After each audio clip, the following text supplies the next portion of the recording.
কারো কাছে, পৃথিবীর কোন সৃষ্টির কাছে যাররা পরিমাণ কিচ্ছু পাওয়ার আশা করবেন না। একটু আশা করবেন আপনি কষ্ট পাবেন। কারো কাছে কোনো আশা করতে যায় না, শুধু আল্লাহর কাছে আশা করেন। সমস্ত কাজের প্রতিদান আল্লাহর কাছে চান, পরকালে আপনি সুখে থাকবেন ইনশাআল্লাহ। শেষ হাসি আপনি হাসবেন ইনশাআল্লাহ। এছাড়া আমি কোনো সলিউশন দেখি না ভাই।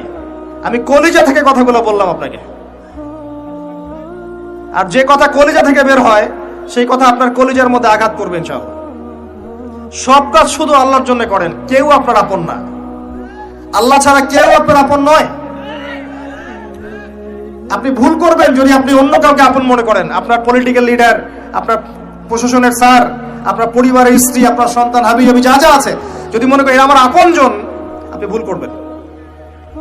সবাই সবার স্বার্থ চেনে, সবাই সবার স্বার্থ চেনে।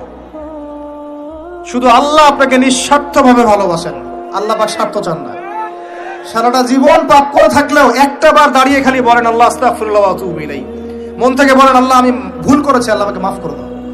এক মুহূর্তের মধ্যে আল্লাহ পাক আপনার সমস্ত গুনাহগুলোকে নেকিতে পরিবর্তন করে দিবেন ইনশাআল্লাহ।